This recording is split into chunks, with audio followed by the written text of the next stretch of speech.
Martín es profesor y escritor. Ha publicado más de 30 ensayos académicos en revistas especializadas como Spanish Journal, Revista de Crítica Literaria Latinoamericana o Revista de Literatura Mexicana Contemporánea, así como capítulos en libros sobre Roberto Bolaño, Gabriel García Márquez y José Revueltas. Títulos suyos son los poemarios Extinción de los atardeceres y Los días baldíos, la novela Horas de oficina, el libro de crónicas Sellos en la memoria. Actualmente es profesor de estudios latinoamericanos de la Universidad del Pacífico en Stockton, California. Nos acompaña también esta tarde para presentar el libro Pedro López Solís, dramaturgo, poeta y narrador. Es también profesor cultural y periodista, miembro del grupo de teatro Actores Unidos, fundador y coordinador del taller de teatro La Esquina y miembro de la corriente literaria Los Hiperactivos. Entre sus libros publicados están El grito de las campanas, Digo lo que siento, Un mundo raro, Cría cuervos y Río 12.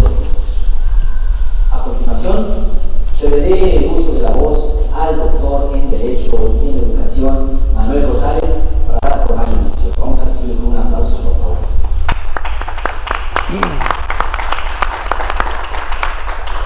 Muchas gracias.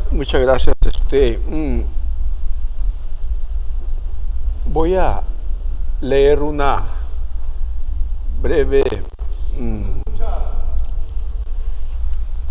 ¿Se escucha ahí? Muy bien. Voy a leer una breve semblanza sobre esta obra que nos envió el doctor Josué Beltrán Cortés. Él es el autor de la misma. No te bajes, Camps, un grito que trasciende a la historia. No te bajes, Camps es una obra que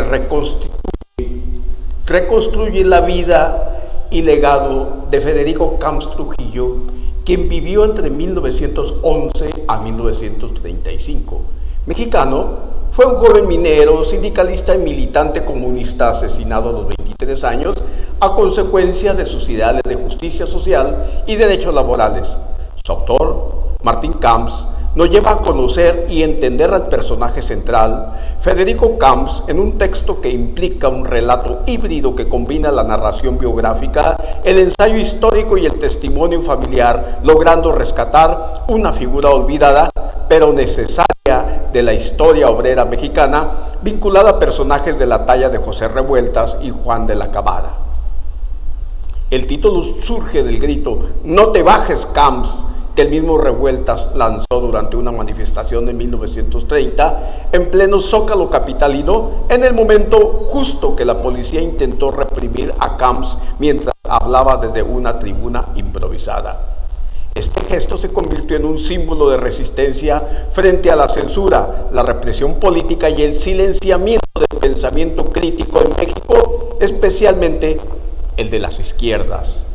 El libro reconstruye los orígenes de Camps en Tlapujahua, Michoacán, El Oro, Estado de México, y Pachuca y Real del Monte, Hidalgo. Nos habla de su trabajo en las minas, su despertar político al tomar conciencia por la explotación obrera, su participación en actos comunistas como el despliegue de una bandera roja en la Catedral de la Ciudad de México, su encarcelamiento en Lecumberri junto a Revueltas bajo cargo de injurias al presidente y su muerte en circunstancias violentas. Paralelamente, el texto entrelaza la historia familiar del autor, Martín, quien rastrea documentos judiciales, actas civiles y memorias orales para devolverle voz y dignidad a su antepasado. La obra se inscribe en la tradición de la literatura testimonial mexicana, donde la memoria familiar se convierte en vehículo para rescatar episodios borrados por la historia oficial. Su tono se instala entre lo narrativo y lo documental, recordando proyectos como los de Elena Poniatowska o Pablo Ignacio Taibo II, pero con una sensibilidad íntima y afectiva, ya que Martín y su familia enuncian desde sus recuerdos. Históricamente, No te bajes, Camps se ubica en el contexto del México posrevolucionario de las décadas de 1920 y 1930, época caracterizada por la consolidación del Estado revolucionario y la represión de los movimientos comunistas. La figura de Federico Camps encarna el idealismo juvenil de quienes creyeron en la revolución como una vía hacia la justicia social, pero terminaron perseguidos por el mismo aparato estatal que decía representar al pueblo. El presidente Pascual Ortiz Rubio y las camisas doradas, grupos paramilitares de corte fascista, simbolizan esa contradicción entre discurso revolucionario y práctica autoritaria. El texto dialoga con la figura de José Revueltas, quien a sus 15 años compartió cárcel con Camps y desde entonces convirtió el "no te bajes" en emblema ético de su pensamiento. Así, el libro interpreta la historia del comunismo mexicano desde una mirada familiar y humana, desde abajo, mostrando cómo las grandes ideologías se encarnan en vidas concretas, muchas veces truncadas. Como documento histórico, podemos encontrar elementos vastos que nos permiten problematizar la memoria y justicia histórica, ya que logra el rescate de un militante olvidado, víctima del autoritarismo postrevolucionario. Así, vemos la resistencia simbólica a través del grito "no te bajes" como un lema contra el silencio y la represión. Por supuesto, el contexto social desde la lucha de clases, las condiciones laborales de los mineros y la emergencia del sindicalismo permite también hacer una relectura generacional. El autor, descendiente de Camps, reconstituye la genealogía política y moral y, finalmente, nos lleva a la intertextualidad por las referencias a Revueltas, de la Cabada y los documentos históricos que otorgan verosimilitud y dimensión política. No te bajes, Camps, en tanto una biografía política como un acto de memoria colectiva. Su fuerza radica en conjugar el rigor documental con la emoción narrativa, logrando un episodio marginal del comunismo mexicano que adquiera valor simbólico universal de la defensa de la palabra frente al poder. La obra reabre un capítulo poco explorado de la historia nacional y plantea una reflexión vigente sobre el costo de mantener la voz en alto ante la injusticia. Muchas gracias.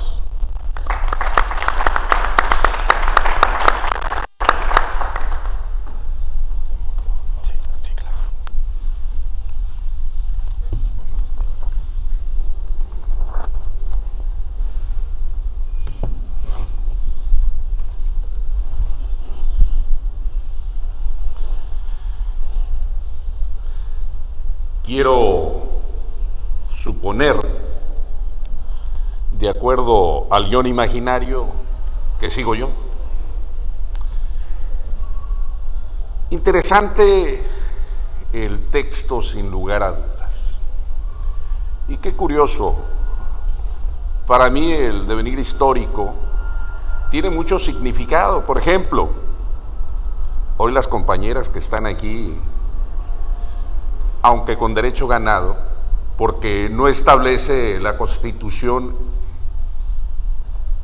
ni la del 17, ni la del 24, ni la de Cádiz, y a propósito, aquí está el doctor en Derecho, el maestro Manuel Rosales, a quien le agradezco al autor, le agradezco a la Casa Editorial Lapicero Rojo, y por supuesto al Centro Cultural Tijuana.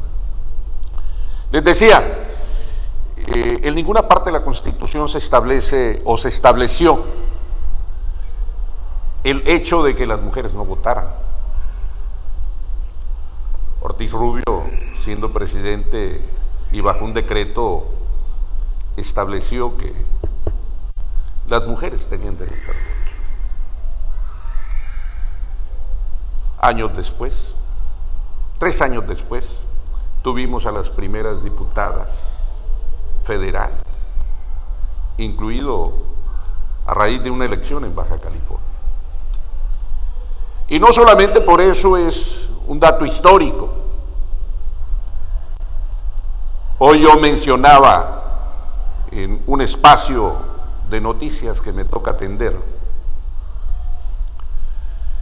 que los días que nos toca contar forman parte de nuestra memoria. Y como dijera a propósito del texto del doctor Josué, la evocación, sin lugar a dudas, de García Márquez, vivimos para contarlo. Eso hace la literatura. Pero por si fuera poco, hay un escritor con el cual yo me identifico muchísimo. Fue el más longevo en la historia de México. Formó parte de la Revolución Mexicana, pero también encabezó un gran movimiento. Gelmán Iturbide. Este movimiento de los estridentistas, de la posrevolución, fue el primer movimiento literario, no solamente en nuestro país, sino en el continente.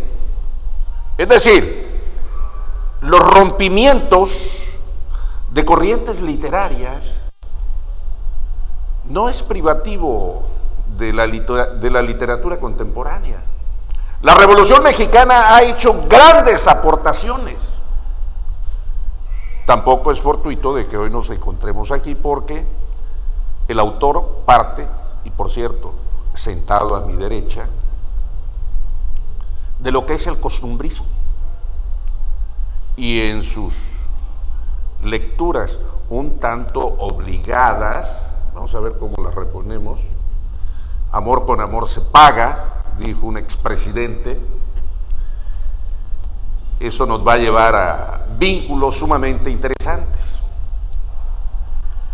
La literatura mexicana, con sus aportaciones, con su luz, nos lleva a una parte importante, una más de las grandes aportaciones y desde luego un reconocimiento a nivel mundial, hablando de el mundo de la literatura, que fue el de la Revolución Mexicana. Sin lugar a dudas, han quedado pendientes, por supuesto, muchos hechos memorables, pero hay uno en particular que se miró con desprecio, bajo un régimen autoritario, como fue el de las escritoras y escritores bajo una corriente socialista y en su momento comunista. El Partido Comunista, que así se llamaba en su origen, operaba o trabajaba bajo la clandestinidad. A mí me hubiera gustado que, al menos entre el público, ya no digamos en esta mesa, estuviera Blas Manrique, el profesor Ignacio Montes, estoy hablando de personajes en Tijuana, o simple y sencillamente todos aquellos que padecieron las garras de la persecución en los tiempos, no solamente de los gobiernos, de los generales, que entre otras cosas se repartieron la República Mexicana. Acá al norte nos enviaron generales que los ubicamos por zonas, el Soler, acá donde están los asentamientos del Lapicero Rojo, los Arnáiz, el mismo Abelardo L. Rodríguez y muchos caciques que gobernaron bajo esa idea autoritaria. Y sin embargo, regresar a los orígenes, a la génesis que nos plantea esta novela, nos da una claridad de muchos otros personajes que, de no ser por escritores o por memoria viva o por relatos, bueno, nos ubican en un contexto en donde todavía nos falta mucho. Quizá ustedes sepan o tengan conocimiento por ahí de que José Revueltas tiene una obra que se sitúa en Tijuana y, por si fuera poco, en la Avenida Revolución, los motivos de Caín. Y describe Tijuana, los bares y cantinas, como revueltas, corridos.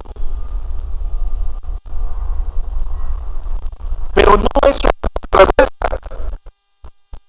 Revueltas era un niño, revueltas, el hermano mayor, compositor, con una alta conciencia crítica, ya había participado en la Revolución Civil Española. Interesantes datos, digo, no datos que yo estoy dando, interesantes datos que como un gambusino del protagonista nos lleva a desentrañar, como si fueran minas olvidadas, parte de la historia nuestra. Así como más allá, otro de los personajes, es donde se sitúa el doctor Josué en la lectura del doctor Rosales, nos van detallando, nos van hablando. Ojalá que en cuanto llegue el libro, en lo inmediato lo podamos conseguir, porque es la otra parte de personajes que hasta la fecha nadie les ha hecho justicia, incluso ni en estos tiempos al mismo José Revueltas. ¿Por qué? Porque decían que era literatura cargada de ideología comunista. Yo no le encuentro ninguna ideología comunista, y vaya que aquí hay un joven estudiante de literatura.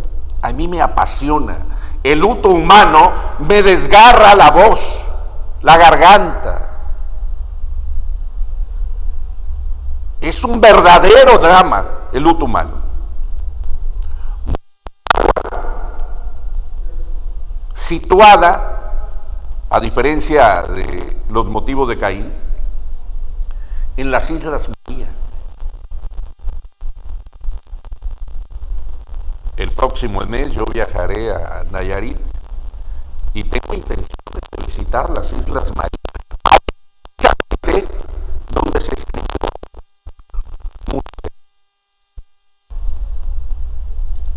Lecumberri en estos momentos es el Archivo General de la Nación, pero ahí precisamente es donde estuvo uno de los protagonistas de tu obra.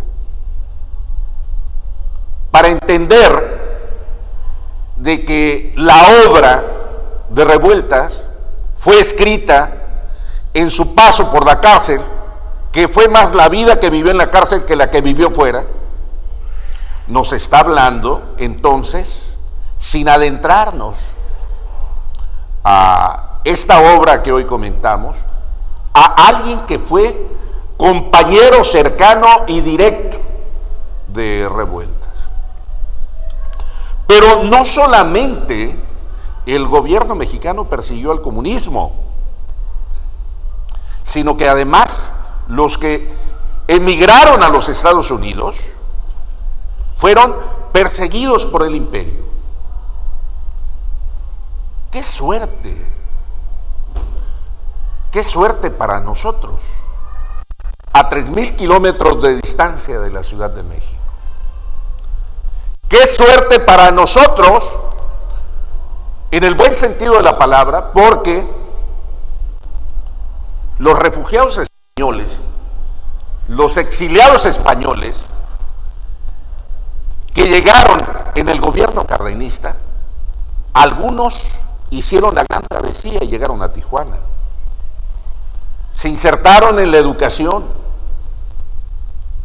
se insertaron en la cultura. Y los que fueron expulsados de los Estados Unidos también llegaron a esta frontera, a esta ciudad.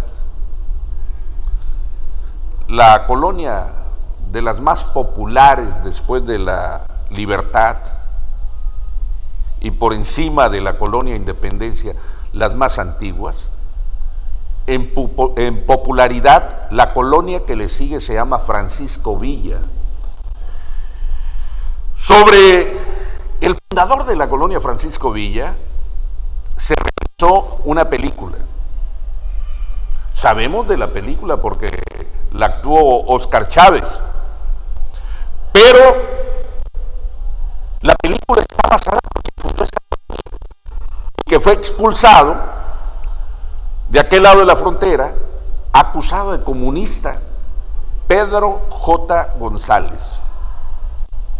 El primer periodista que ejerce la profesión de aquel lado. Incluso el que realiza los primeros programas radiofónicos en español. Y se dice, se comenta y se rumora que también fue el maestro de César Chávez.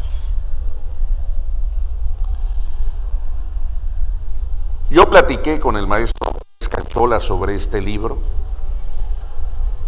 hoy por la mañana. ¿Sabes qué? Es un dato sumamente valioso. José Luis Pérez Canchola es el defensor de los derechos humanos más importantes que tenemos en el noroeste de la República Mexicana.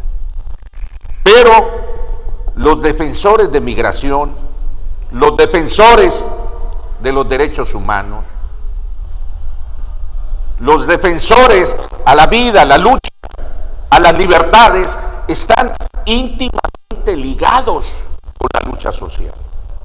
Y este libro nos da testimonio. Hay escritores, incluso antes de la Revolución Mexicana y durante la Revolución Mexicana, que se insertaron en la lucha armada, que se insertaron en los movimientos sociales.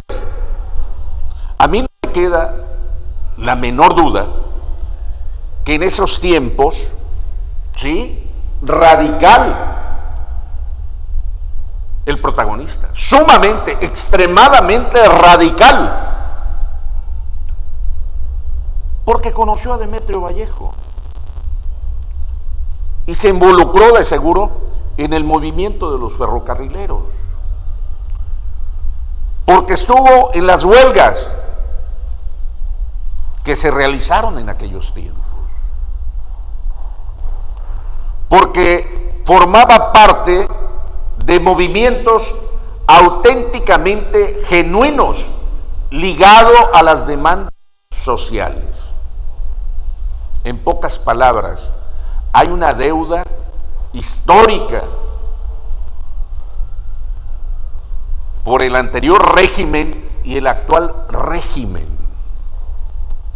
¿Cómo rescatar la memoria histórica? ¿Y quiénes lo pueden hacer? Solamente los escritores, solamente los periodistas, solamente aquellos que tienen una conciencia crítica, no más. Ahora, permiten mis compañeros de la mesa y ustedes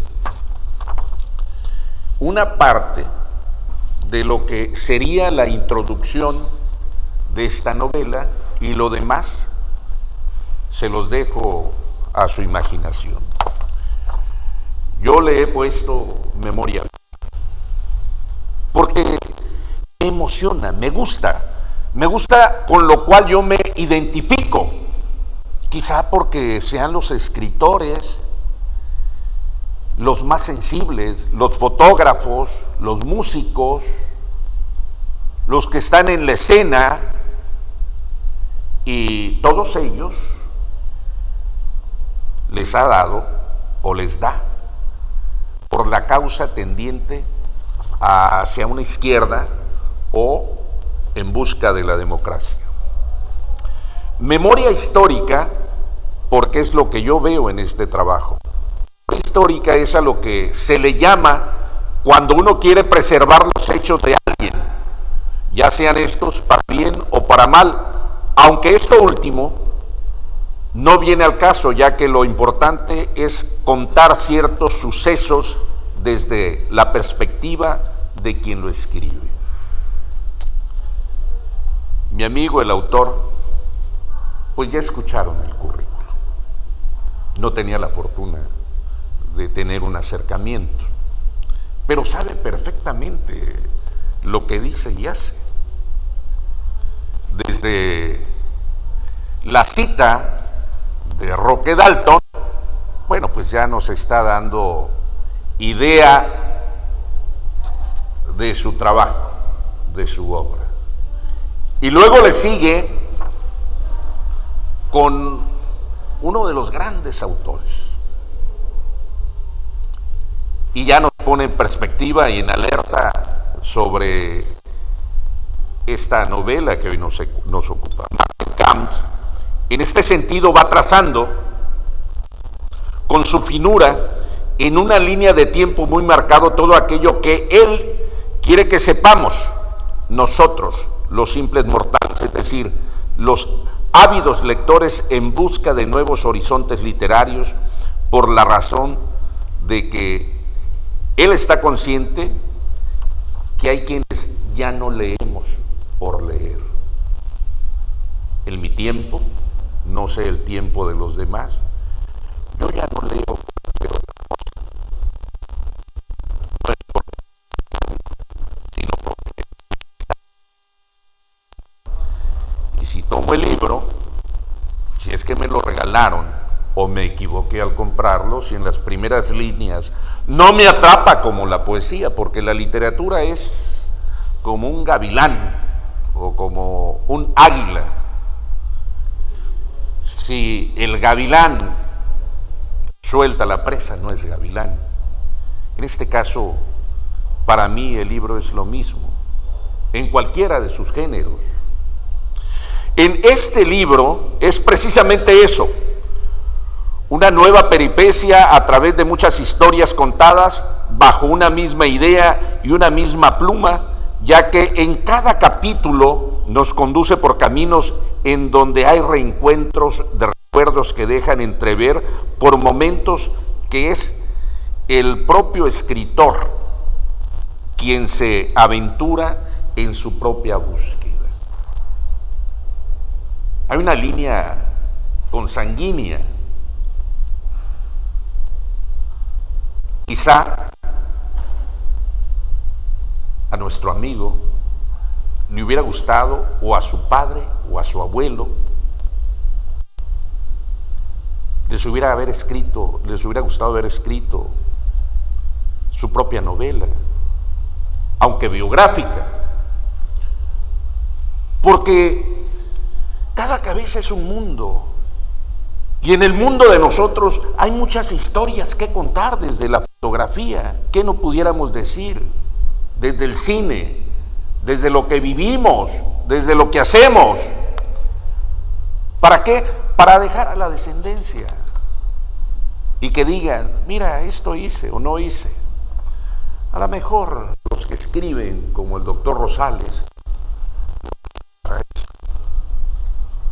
no es casualidad, pero aquí en esta novela un tanto costumbrista hay una revelación de sueños que todo mundo quisiéramos tener, incluso como el nigromante en sus tribulaciones, para ver aún bajo estas circunstancias de reojo, para adelantarnos un poco y ver el futuro. Y es eso lo que ellos quisieron ver. Ahora alguien lo ha hecho, pero sí lo imaginaron a partir de un deseo del abuelo, del bisabuelo, del abuelo. Esa es la razón de que el autor esté aquí con nosotros. Él se hubiera quedado en España, su padre se hubiera quedado en España y él no estuviera aquí. Por otro lado, el personaje central, nos basamos parte del abuelo y el padre. El personaje central y protagonista es el heredero de una idea seguramente obsesiva que no pudo materializar como muchos otros europeos sedientos de viajes al Nuevo Mundo. Para todos ellos, en donde leían y escuchaban riquezas en todos los sentidos, aunque para la gran mayoría era solamente el deslumbrante oro que se pisaba al caminar, según contaban los conquistadores y más tarde los invasores anglosajones, que hoy en día son los aparentes dueños de las riquezas del territorio americano de los Estados Unidos. México es rico en todos los sentidos, pero para los protagonistas, más allá de la riqueza, era probablemente, y con el beneficio de la duda, porque así se deja entrever en esta obra, porque las causas por las cuales estuvo preso, por las cuales emigró, por las cuales tuvo que salir y tuvo que recorrer la República Mexicana, o parte de la República, nos dan cuenta de ello. Bajo esta línea conductora encontramos una obra literaria cuya prosa es por demás interesante por su capacidad narrativa. Es muy interesante, es muy buena. No voy a decir por qué, porque ya escuchamos de que es un académico, es una persona que ha leído mucho, Humboldt,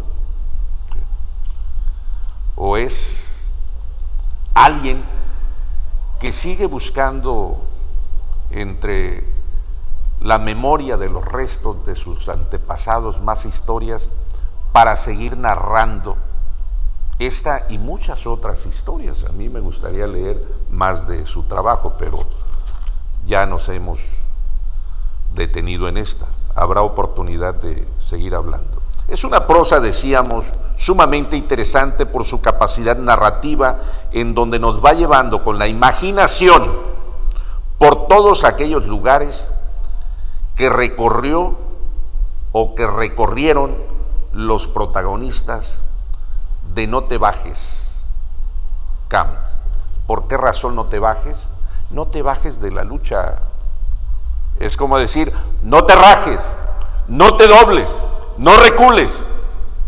O simple y sencillamente quedaron de lado los principios, las ideologías, tu mundo, la lucha por la cual muchos otros dieron la vida, y aquí, de este otro lado, quedaron las utopías. Y este autor es un escritor permeado, cargado, empapado de utopías. No te bajes también quiere decir no te acobardes, no huyas. Sigamos en esta lucha. Es cuanto. Muchísimas gracias.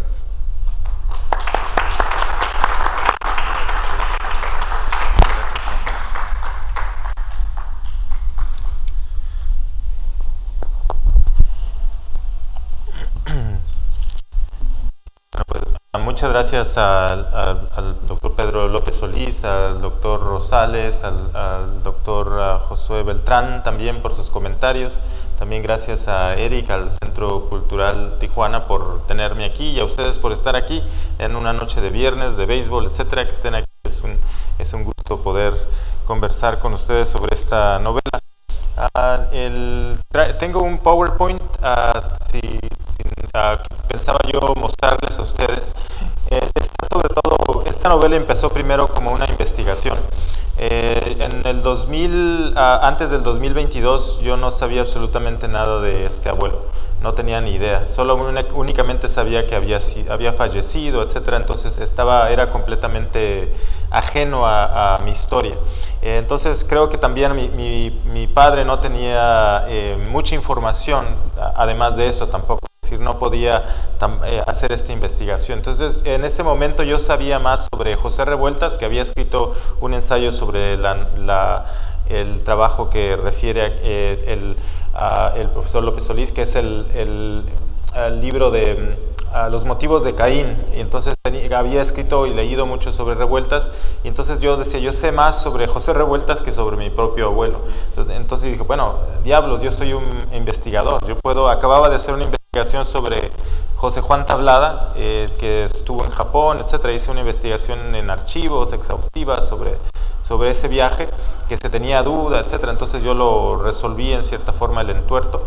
Y dije, voy ahora a dedicarme un poco a investigar quién era este abuelo, porque ni siquiera tenía una fotografía, es decir, no tenía una imagen ni siquiera visual hasta el 2022. Entonces lo único que yo quería era una imagen visual de quién había sido ese abuelo, ¿no? y por qué había fallecido, por qué lo habían matado, etcétera. Entonces tenía que resolver ese entuerto.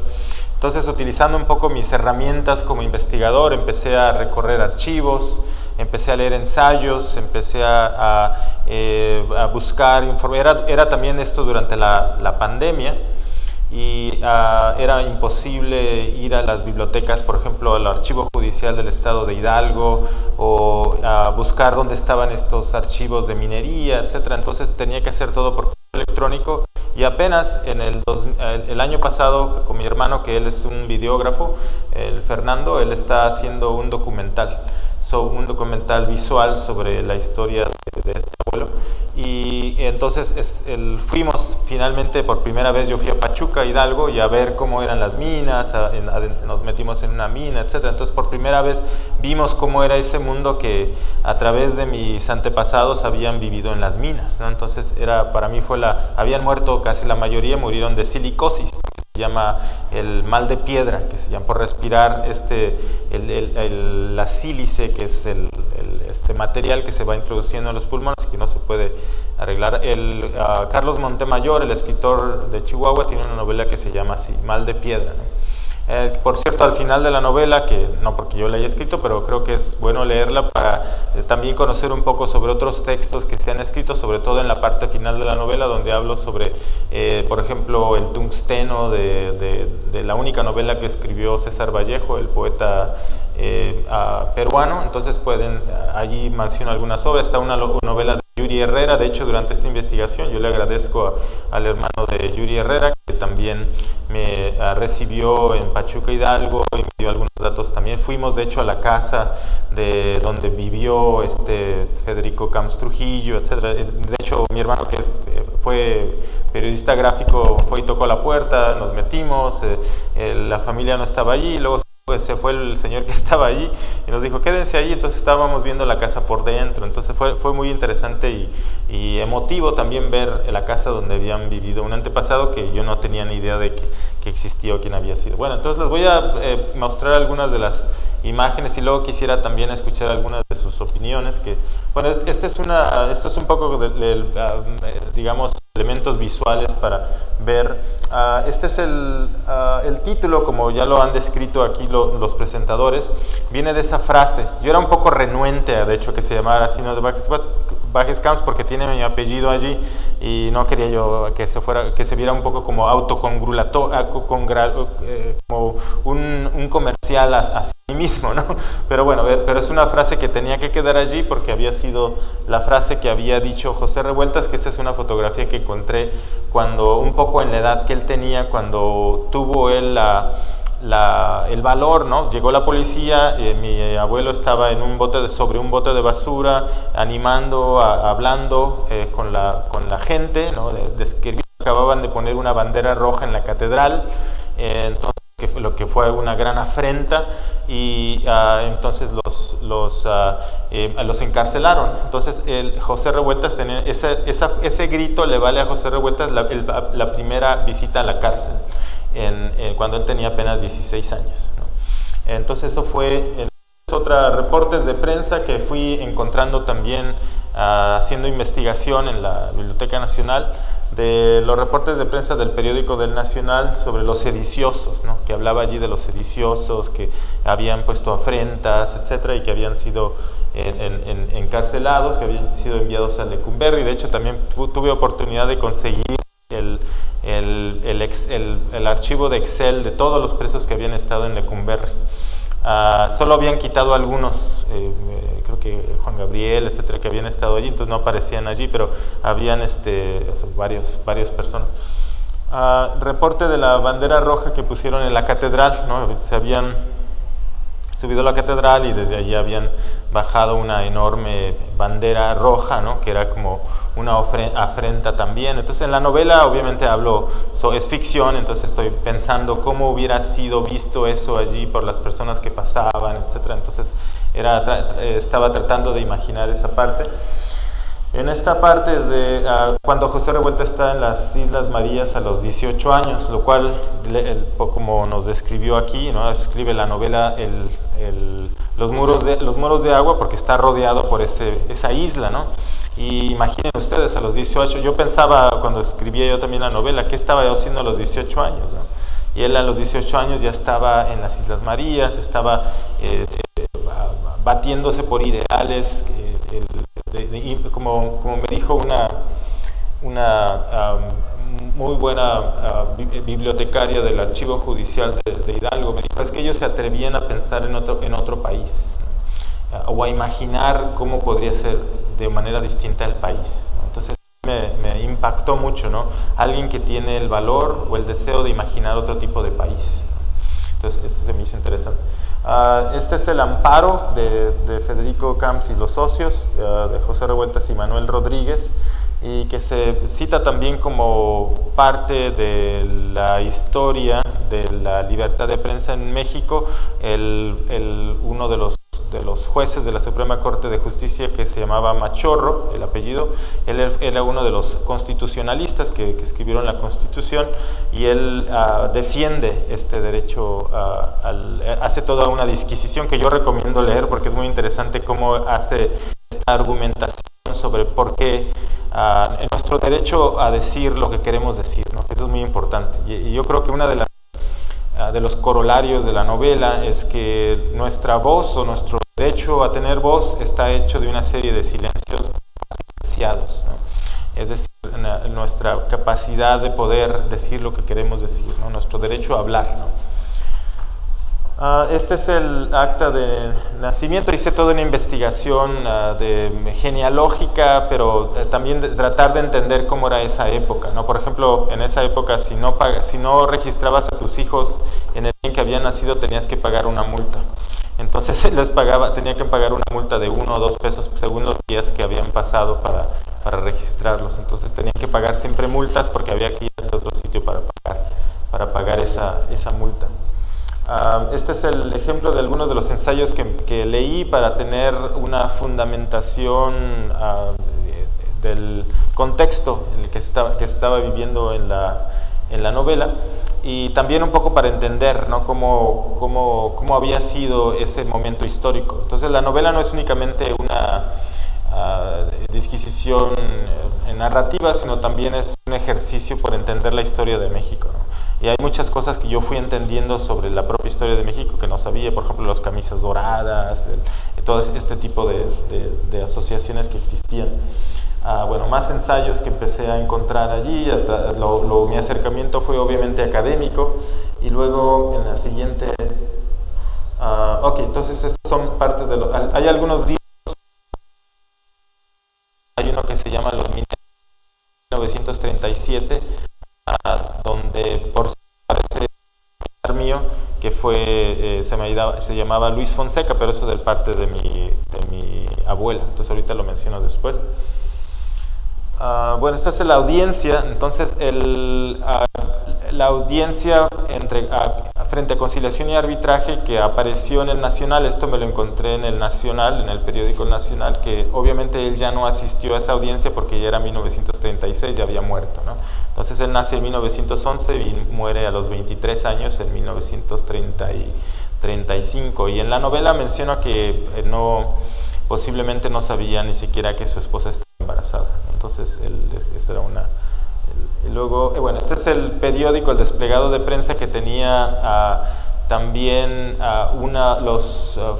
el hermano Leopoldo Camps, que su familia vive ahora en Querétaro, y con los cuales también estoy muy agradecido porque ellos me mostraron también sus archivos, su familia obviamente que yo no conocía, que son también Camps. Entonces yo me permitieron hurgar, rastrear en sus archivos, fotográficos, porque no tenía yo una fotografía. Mi gran objetivo era encontrar una fotografía de él, porque no sabía ni siquiera cómo era. Y esto aparece cuando muere José Revueltas en 1976. Él nace, como ustedes saben, en 1914 en Santiago Papasquiaro, en Durango, y muere en 1976. Y hacen un homenaje luctuoso en la UNAM, y Juan de la Cabada, gracias a Juan de la Cabada, que tiene una enorme memoria, él menciona a este joven minero. Entonces fue para mí muy revelador, ¿no?, ver que él se acordaba de ese evento específico, y entre otras cosas. Entonces esto es lo que narra Juan de la Cabada, y le pone, de hecho, a su artículo le pone así: no te bajes, Camps. Dije, así se tiene que llamar la novela, no necesariamente. Y aquí describe cómo vivían también. En otras partes, Juan de la Cabada habla sobre cómo era por ejemplo, habla mucho sobre el cuadrante de la Soledad, que también el verano pasado tuve la oportunidad de estar allí. Aquellos de ustedes que conocen la Ciudad de México, el cuadrante de la Soledad es donde está la iglesia de la Soledad. En ese tiempo era también la zona de tolerancia, ¿no?, de la Ciudad de México, pero también donde vivían los más pobres, ¿no? Entonces lo que platicaba ahí Juan de la Cabada era que ellos no tenían dinero para nada, porque se la pasaban ayudando a los otros. Entonces estaban organizando, ayudando, etcétera, pero no tenían dinero para ellos mismos, ¿no? Entonces pasaban penurias por eso mismo, ¿no? Juan de la Cabada tenía un hermano también que le ayudaba, que era doctor, y bueno, una serie eran perseguidos, como menciona aquí, estaban siendo atosigados, ¿no?, y luego aquí, esto me encontré después, ¿no?, el acta judicial donde hablas cuando fue baleado, ¿no?, en la calle de Loreto, que aparece también en la portada de la novela. Y entonces bueno, esto me lo encontré aquí, y para mí es muy impresionante ver que alguien a los 22, 23 años ya tenía había muchos archivos, ¿no? Entonces fui como de no saber absolutamente nada a encontrar cantidades enormes en desplegados en prensa, en la historia nacional del comunismo en México aparece también. Para mí fue como una revelación como profesor, como investigador, ver que había muchos archivos, ¿no? Entonces dije, esto es toda una historia, ¿no? Bueno, y aquí esta es la fotografía para mí conclusiva, ¿no? Como investigador había unas fotografías, ahorita se las muestro allí, pero no había una firma de él. Pero esta es la primera vez que vi, esto fue en el verano pasado, que encontré ya evidencia directa, ¿no? Como investigador necesito que ver evidencia, ¿no? Necesito que ver la firma allí, la fotografía con la firma. Entonces esto fue en el archivo de minería de Hidalgo, de la minera donde trabajaba, y fue finalmente donde encontré una fotografía de él. Entonces para mí fue un momento muy revelador, muy emotivo, muy clave de no tener una imagen absolutamente cero de un familiar tuyo, a entender que tenía una historia, que había conocido a José Revueltas, que era amigo con Juan de la Cabada, etcétera. Para mí fue muy revelatorio como alguien que está involucrado en las letras, ¿no?, en la literatura. Dije, esto es maravilloso, ¿no? Y bueno, ya finalmente encontré esto, y este es el reporte médico, que lo menciono un poco en la novela porque es muy interesante ver cómo la corporeidad, ¿no?, de alguien, es decir, de cómo fue lesionado, qué partes fueron, por ejemplo, pierde el dedo medio, ¿no? Entonces la bala se incrusta en el hígado, entonces él pasa una noche, todavía puede dar una declaración, ¿no?, a la policía de quien dice no sabe quién fue, ¿no?, el que le disparó. Entonces después obviamente haber sido alguien contratado, y bueno, luego durante el homenaje luctuoso otra vez rememora a ese joven minero que estaba dando un discurso, ¿no?, frente a una multitud, ¿no? Y por eso llega la policía, porque hay una conglomeración, hay alguien que está tratando de enardecer al público. Y creo que aquí, este es de su hermano, Leopoldo Camps, que según en la novela, lo que pongo allí, que eso me lo comentó también uno de los familiares, que él se había enterado quién había sido el que le había disparado y había ido, pero vio que era una persona que no tenía mucho dinero, entonces no hizo absolutamente nada, ¿no? Este era el hermano de Camps Trujillo.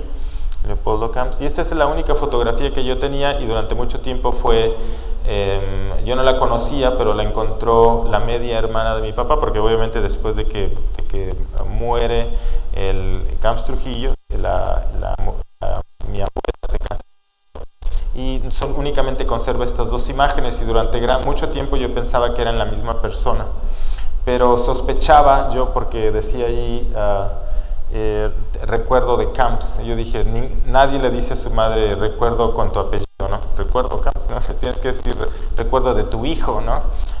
Con el apellido. Entonces dije, eso es sospecha, pero obviamente evidencia, ¿no? De que haya sido él. Entonces por eso tenía yo que encontrar una evidencia dura, ¿no? Pero también lo noté yo por el atuendo, ¿no? El traje que usa es un traje típico que se usaba en los 30 también, el traje del lado izquierdo.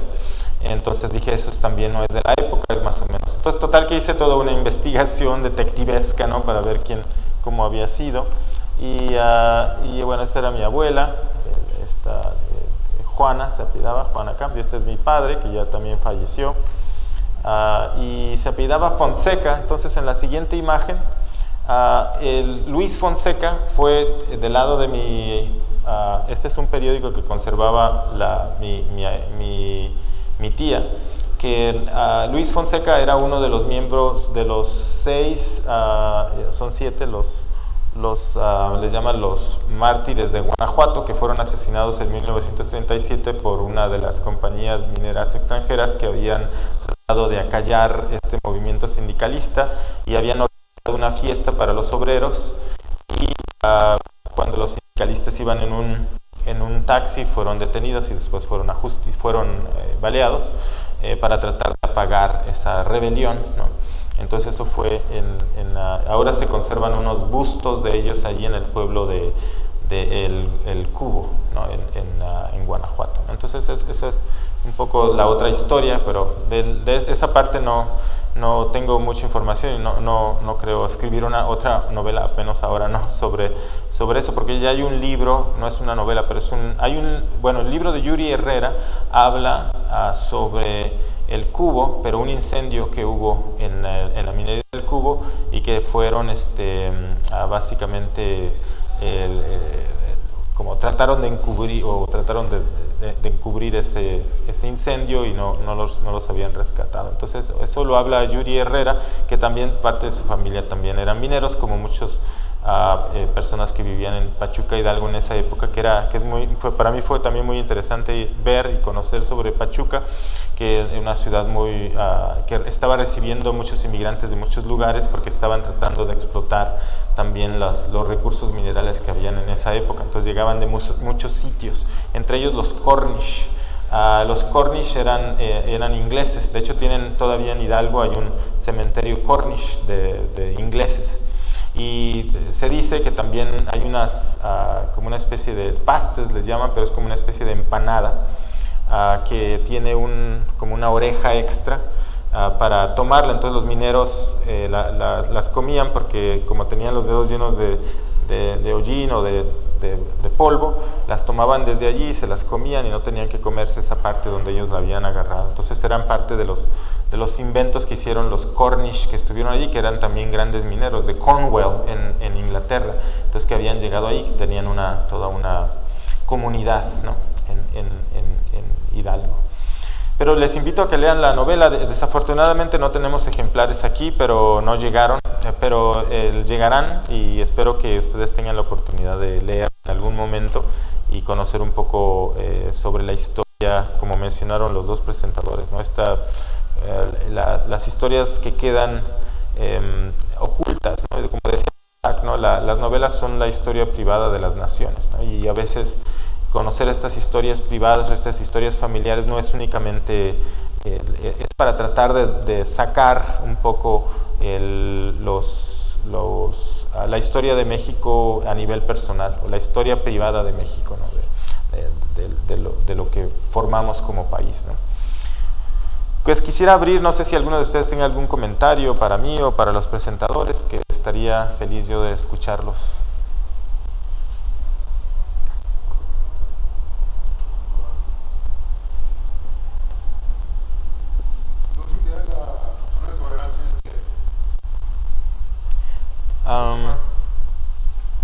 En ese tiempo era esa zona. Hay una novela, hay una obra de lo que llamaba yo el cuadrante de la soledad. Pero hay una obra de José Revueltas que se llama así, el cuadrante de la soledad.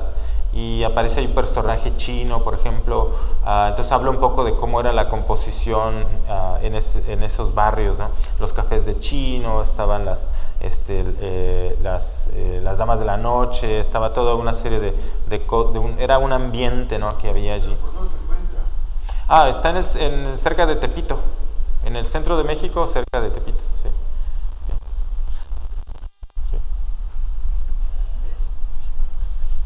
¿De dónde era originario Federico Camps y el apellido de dónde proviene? Muy bien, sí, muy buena pregunta. El apellido yo lo rastreé cuando hice la investigación hasta 5 o 6 generaciones. Curiosamente, para mi desgracia como investigador, todos se llamaban Federico Camps, ¿no? Entonces era Federico Camps. Entonces era complicado rastrearlos, pero es un apellido de origen catalán, ¿no? Entonces, lo que me da la novela es que llega en una época un gambusino catalán, también tratando de enriquecerse, ¿no?, con el plata en estas zonas. Describo en la novela cómo llega, que deja este pueblo en Barcelona, y un pueblito pequeño, deja el sitio, la madre se queda allí esperando que va a llegar, se embarca, llega aquí y se encuentra con otro nuevo país y empieza a buscar los metales, ¿no? Entonces es un apellido catalán, de origen catalán. Que obviamente a lo largo de los años, también cuando hacía la investigación siempre aparecía Federico Campos, ¿no?, que es un error común, ¿no?, pero es Camps el apellido.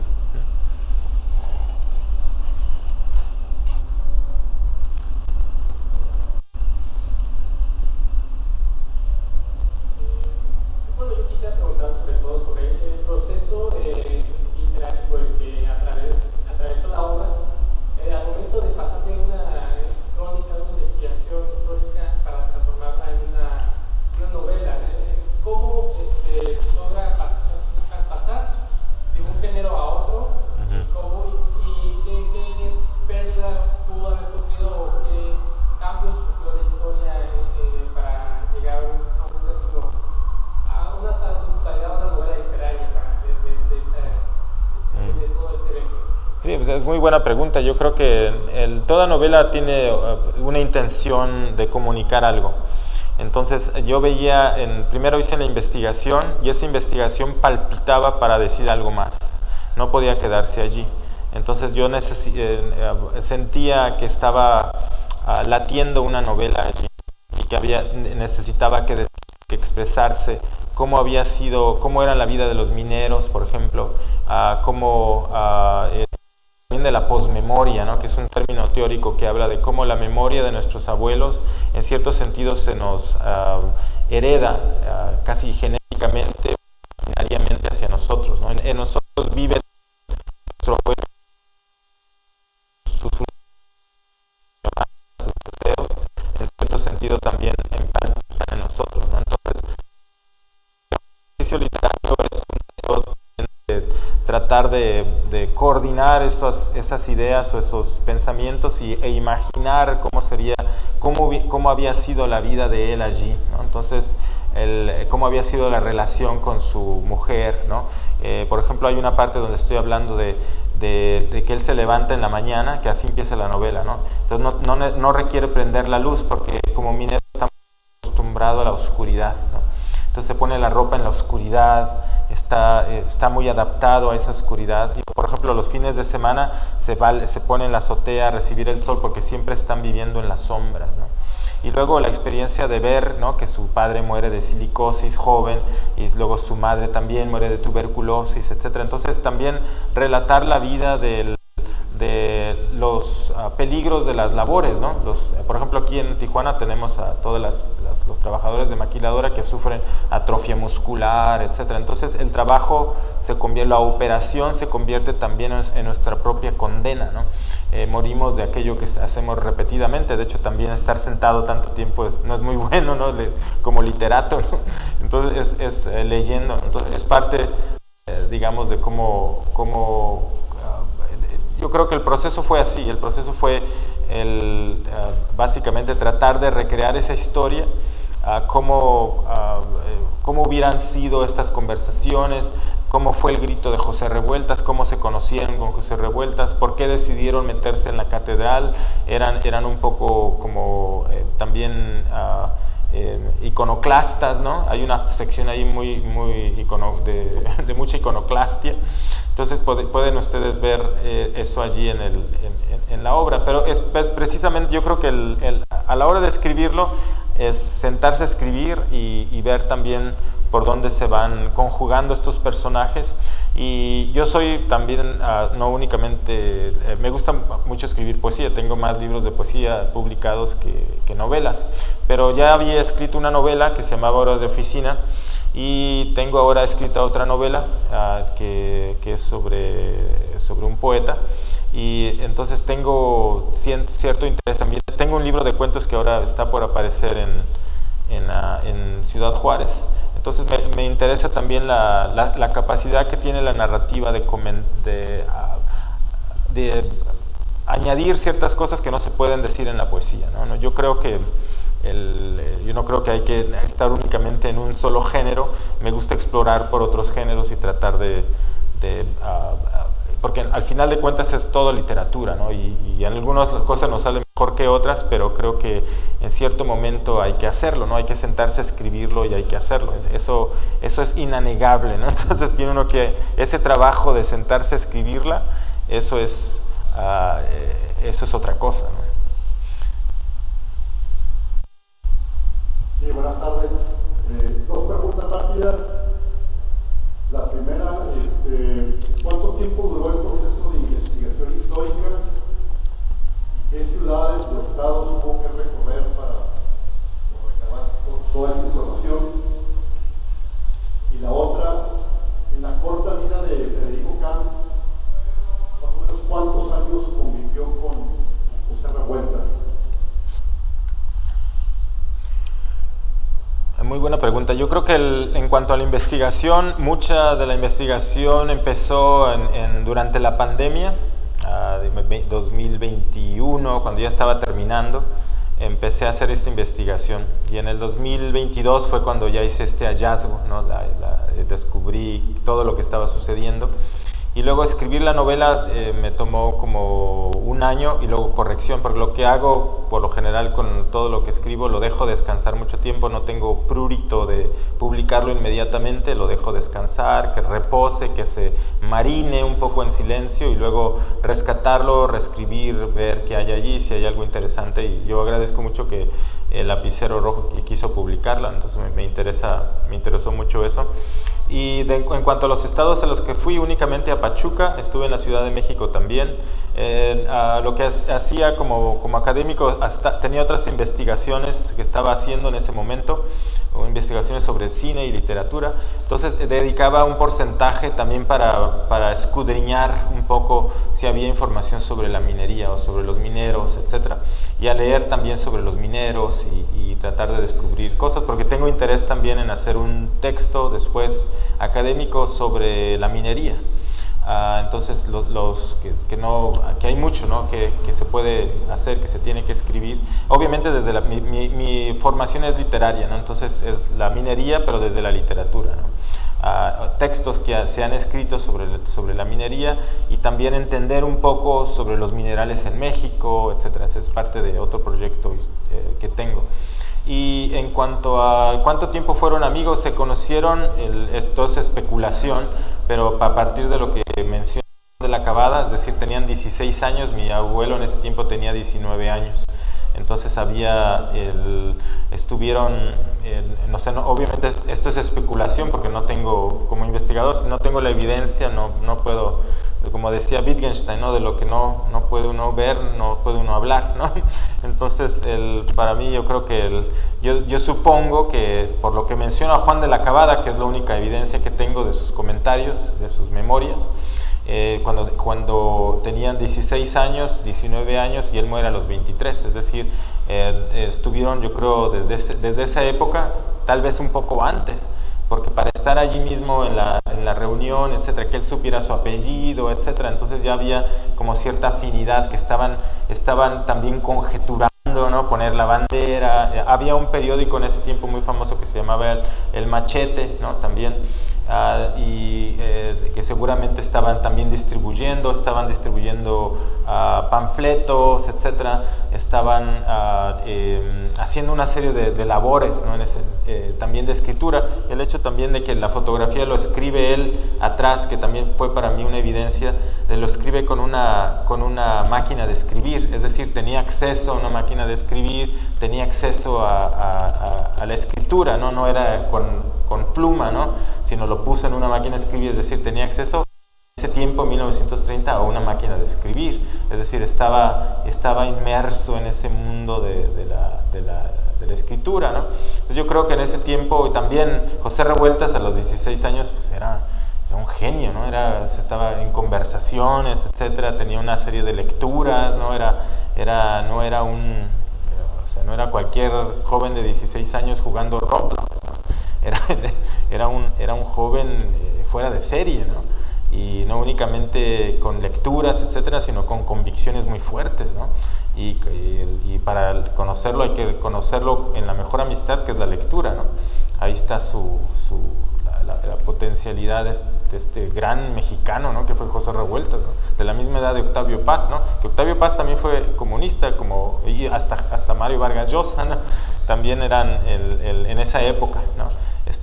Era la ideología, ¿no? de cambio, etcétera, ¿no? Entonces posiblemente después se hubiera desdicho, ¿no? Viendo todo lo que estaba pasando en la Rusia después, ¿no? Como muchos de los comunistas después vieron lo que estaban pasando en los campos de concentración en Rusia, etcétera. Entonces es posible que también se haya desdicho, ¿no? Como lo hicieron también otros escritores y otros intelectuales. De hecho, Paz estuvo en España, en la Guerra Civil Española, exactamente, como voluntario. Exactamente.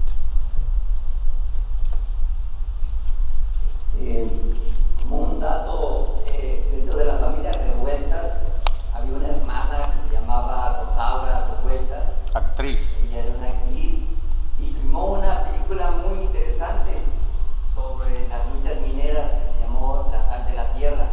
No sé si haya tenido ocasión de verla. No. Es sobre los trabajadores mineros que empiezan a reclamar sus derechos a la compañía y organizan una huelga.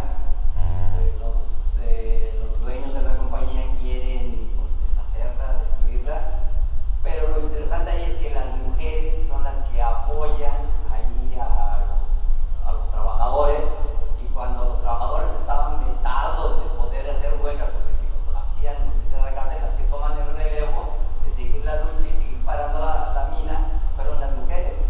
La película se vende de esta Rosaura Revueltas, como un cristiano, no sé, tenga que ver tal vez con eso, ¿no?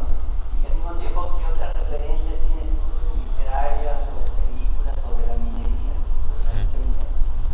Pues muchas gracias por la referencia, no la he visto, pero la voy a buscar, La Sal de la Tierra. Yo traduje una novela del portugués al español que se llama Parque Industrial, que es de Patricia Galvão, que es una escritora brasileña que fue la primera presa política de Brasil. Esto fue antes de que yo supiera también la historia de mi abuelo, etcétera. Entonces fue la primera novela, era una novela también comunista de la revolución, y la traduje al español porque yo no le entendí nada cuando la leí en portugués, y dije, me forcé a traducirla, porque era un portugués de 1930 también, que es más o menos la época en la que había vivido mi abuelo. Pues es una novela también muy interesante porque todos los personajes son mujeres y están trabajando en los telares, que eran en Sao Paulo, Brasil. Y obviamente una de las mujeres es una mujer pequeña, pero que se convierte en la voz potente que llama a la revolución y que organiza. Pues es una novela maravillosa, se llama así Parque Industrial, y mi traducción es la primera traducción que se hizo al español y ahora la quieren publicar en España, no en Anagrama, sino en una editorial pequeña de España. Pero bueno, es la primera, está en línea también, y yo la tengo gratuita un poco también, porque una de las frases centrales de esa novela es Brasil, Brasil, Brasil Mundo, que quiere decir los barrios del trabajo, los barrios de Brasil, los barrios del mundo, es decir, en todos los lugares hay ese barrio del trabajo, ¿no? De los trabajadores. Entonces yo la dejé abierta gratuitamente, entonces si la googlean la pueden ver allí gratuitamente, porque dije, el espíritu de Pagú era eso, ¿no? De que fuera gratuita, ¿no? Entonces, pero con respecto a novelas de minería, había mencionado la de Montemayor.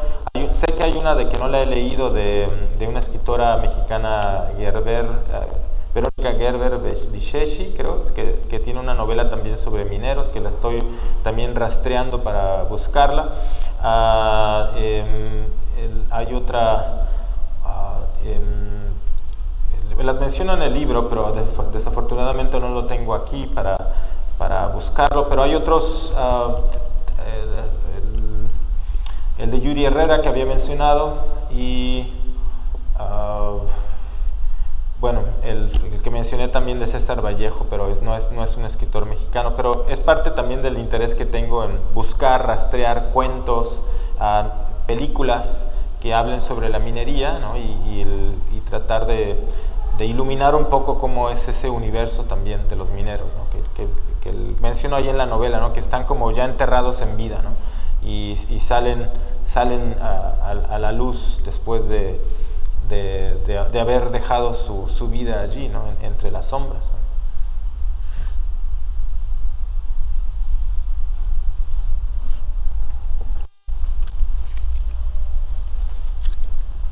La pregunta es, maestro, ¿cómo se entera usted de este familiar? ¿Verdad? ¿De qué manera le dice una nota?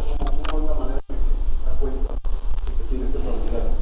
Sí, muchas gracias. Como mencionaba al inicio, no tenía yo idea de que existía, no tenía absolutamente nada.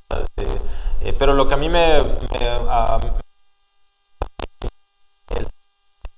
¿cómo es posible que ni siquiera tenga yo una fotografía? Entonces yo sabía, según me comentó mi hermano, que mi padre tenía una fotografía. Entonces una vez le robaron la cartera y se fue a leer la fotografía. Entonces era como no había ni siquiera una imagen visual.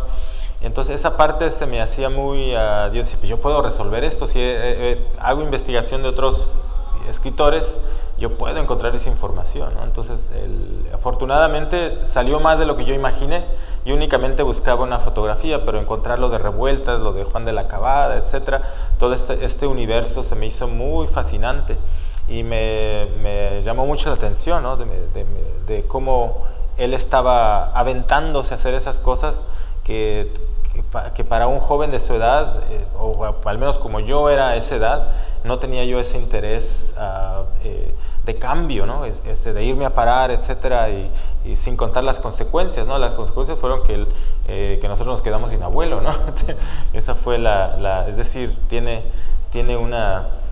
es admirable yo pensaba mucho en ese tiempo. De hecho, cuando estaba pensando muy fuerte sobre esa novela, me acuerdo que yo me despertaba a las 3 de la mañana viendo esa bala como detenida en el tiempo, que creo que lo menciona en la novela, como parada en el tiempo, y que no lo hubiera asesinado, es decir, que él se hubiera quedado vivo, ¿no? ¿Qué hubiera pasado, ¿no? Es decir, ¿qué habría hecho, qué habría platicado, qué habría conversado, qué habría escrito, qué habría pensado, qué nos habría dicho, cómo habría educado a su hijo, que era mi padre, etcétera? ¿Cómo habría cambiado el curso de la historia si hubiera sido así, ¿no? Entonces, esto es muy interesante también para mí, como poeta, como escritor, era muy interesante ver qué hubiera pasado en ese futurible, ¿no? En el mundo de los futuribles, ¿no? Lo que hubiera sucedido si esto no hubiera pasado, etcétera. Pero lo que al final quedé muy feliz porque pude encubrir una historia que estoy seguro que no sé si no hubiera tenido esa curiosidad que lo agradezco también un poquito a la pandemia, porque la pandemia me dio la oportunidad de pensar en cosas que no había pensado antes, que no había tenido la paciencia ni el tiempo para dedicarle horas de trabajo para buscar algo así. Y también en cierto sentido la pandemia me ayudó porque muchos de estos sitios, la Biblioteca Nacional, la Hemeroteca Nacional, los archivos judiciales, en ese momento por lo general son muy burocráticos para abrir sus archivos, pero durante la pandemia se tocaron un poco el corazón y te mandaban cosas por PDFs. Entonces eso para mí me ayudó muchísimo porque yo dije, no voy a ir ahorita a Pachuca, no voy a ir a la Ciudad de México, no voy a ir a todos estos sitios, pero durante la pandemia me empezaron a mandar cosas y empecé a encontrar más. Entonces así, pero tuve que ir hasta Pachuca para lo del archivo de la minería porque tenía que llenar las formas, etcétera, para pagar, ¿no? Para que me mandaran un archivo, ¿no? Pero para mí dos momentos fue muy importante. Es el año pasado de la fotografía y cuando encontré el archivo judicial que es un legajo así. Y también por alguna razón me mandaron todos los archivos de Excel de todos los presos de Lecumberri que tengo ahí en mi computadora. Entonces para mí era fascinante ver, para otra investigación que estoy haciendo, ver por ejemplo todos los chinos que habían sido encarcelados. Y entonces es muy interesante ver que ahí aparece José Revuelta, aparece ahí mi abuelo, como su crimen era injurias al presidente. O sea, eran presos políticos que los tenían en una área, como había mencionado él. O sea, si ustedes van al Archivo General de la Nación, que es en el Palacio de Lecumberri, pues podrán ver ahí que esa parte yo creo que me decía un amigo escritor, esta parte quedó un poco así como la de Pepe el Toro, ¿no? La película, por el de Lecumberri. Bueno, era el Palacio Negro de Lecumberri. El Palacio Negro de Lecumberri. Que está la otra gran obra de José Revueltas, que es el Apando, ¿no? El Apando. Que es una maravilla, una obra de arte increíble, ¿no? De cómo era aquí Alfonso se acuerda de esa novela que nos obligaron a leer. Sí. A ver, sí, dale, Alfonso. Yo nada más mencionar que hayan retomado, mencionar que te hayas metido a la parte histórica novelada, porque si de por sí nos cuesta trabajo desentrañar una novela, ahora la parte histórica, llevar la novela, esa es muy complicada. Desde cualquier punto de vista, y leerla es aún peor, pero conociéndote de tiempo, me imagino que ha de dar gusto meterse a conocer esa parte histórica contada con un tino agradable.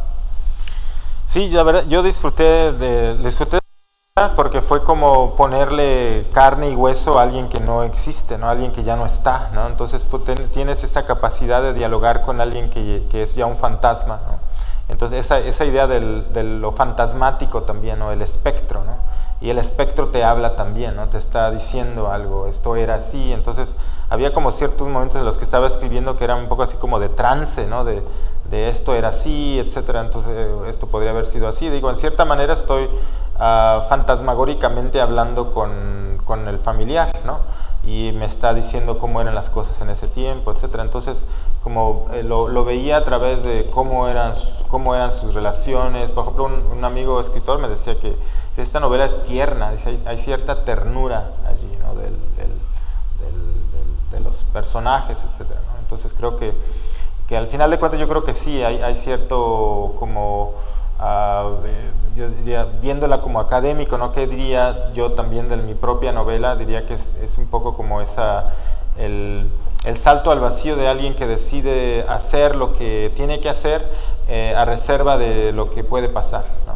Entonces, que es esa idea de alguien que tiene esa convicción, ¿no? Que es para mí me da un poco de miedo, ¿no? Digo, o sea, qué fortaleza, ¿no? De estas personas que, como decía aquella bibliotecaria en Pachuca, me decía, es que se atrevieron a pensar en otro tipo de país, ¿no? Y eso es lo maravilloso, y a decir también lo que querían expresar, y en cierto sentido también darnos porque así es la historia de, yo creo, de todas las naciones, ¿no? Hay estos asilenciados para que nosotros podamos decir lo que queremos decir, ¿no? Es decir, toda voz se compone de muchos silencios, ¿no? Además tiene alguna pregunta, comentario, algún último comentario del presidio. Bien, agradecemos. Muchas gracias. Esperando que la presentación haya sido de su total agrado. En la de frente hay algunos separadores por web para que puedan pedir el libro. En el futuro veremos si pueden. Pasen todos, muy buenas noches. Muchísimas gracias.